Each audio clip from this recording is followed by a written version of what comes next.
कवच अभेद विप्र गुरु पूजा। विप्र यानी ब्राह्मण गुरु, जो ब्राह्मण और गुरु के चरणों की पूजा करता है उसको जीवन में कोई नहीं हरा सकता, ऐसा गोस्वामी जी कहते हैं। तो जरासंध ब्राह्मणों का परम भक्त, भगवान भेष बना करके आए, जरासंध ने स्वागत किया, सम्मान किया। कहो महाराज कैसे आए मैं हुआ? भगवान बोले कुछ चाहिए। जरासंध बोला महाराज कुछ भी मांगो, हम आपके दास हैं, सब कुछ देने को तैयार हैं।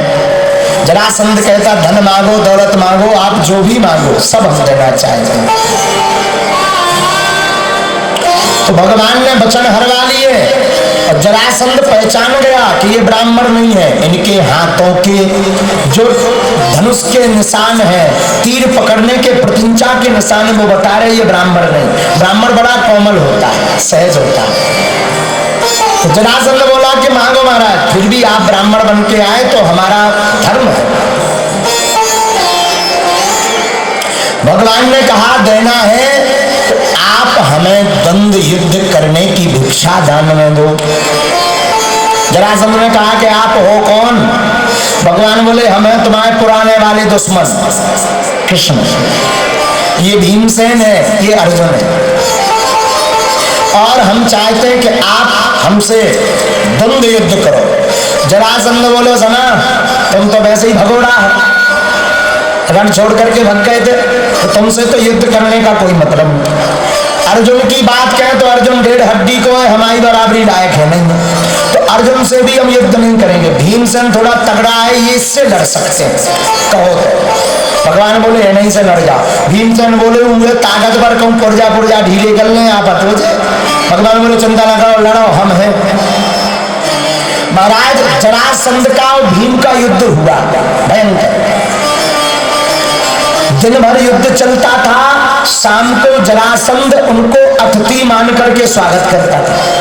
दिन भर युद्ध, शाम को भीमसेन, अर्जुन, भगवान कृष्ण और जरासंध चारों बैठ करके एक साथ भोजन करते थे, जैसे आज की राजनीति में हो। मंचन पे आए सुबह एक दूसरे यहाँ घर आए और रात के फोन लगा है, अगर हार जाए हेलो क्या वोटर से हार गए, अरे तुम्हें तो हरा दो, चलो चिंता ना करो आ जाओ, तुम्हें कछु खवाइए तो आइए।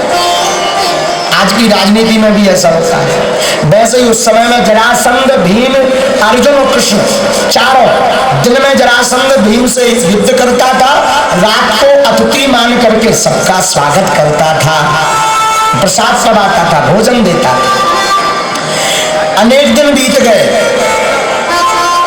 भैया, 27 दिन तक युद्ध चला भीम का और जरासंध का। जरासंध ने नस नस ढीली कर दी भीम की, मोटे ताजे भीम की।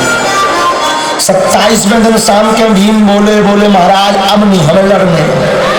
भगवान बोले कहे, अरे भीम बोले जा हो गई हालत काल, हमें नहीं बचने या तेरे ही होने सीधी हमारी फर्क। भगवान बोले चिंता न करो लड़ो। भीम बोले हमारे अंदर ताकत नहीं है, अब नहीं हम लड़ेंगे। भगवान बोले तुम हमारी तरफ देखते ही नहीं, हमारी तरफ देखना, तुम्हें मारने का उपाय बता देंगे, मर जाएगा जरासंध। बोले ठीक है महाराज। अच्छा जरासंध को भीम मारते तो थे, लेकिन क्या होता था वो फिर से जुड़ जाता था, वो फिर से जुड़ जाता था जरासंध, इसीलिए इसका नाम भी पड़ा। क्या हुआ कि एक बार एक राजा थे, उनको एक महात्मा ने फल दिया, तो महात्मा ने फल दिया कि जाओ तुम्हारे पुत्र होगा। राजा ने संत का फल काट करके 2 रानियों को आधा आधा भाग खिला दिया। तो दोनों रानियां गर्भवती तो हो गई, लेकिन उनके पेट से जो बच्चा हुआ वो आधे आधे अंग का हुआ, आधा एक के अंग से, आधा दूसरे के अंग से, आधे आधे पेट का हुआ।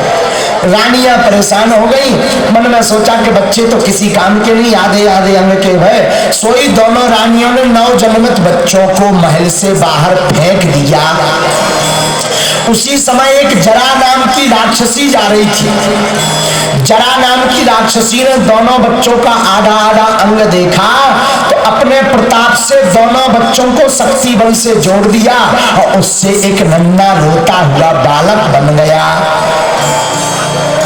रोने की आवाज सुनी तो राजा भागते भागते गए, तो लोगों ने बताया इस राक्षसी ने ये बच्चा जोड़ दिया।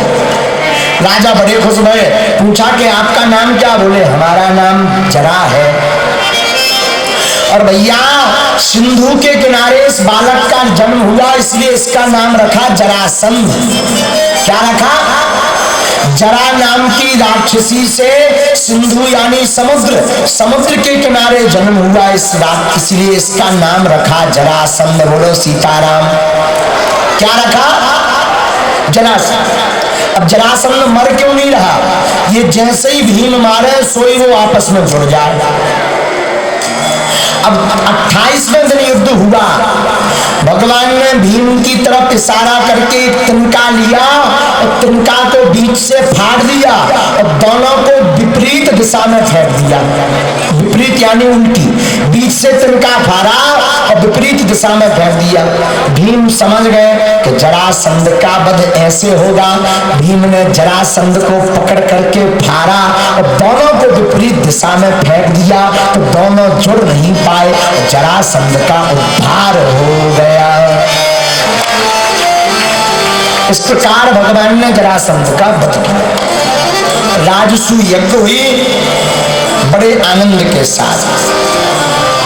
और आगे कथा में बड़ा सुंदर प्रसंग आता है।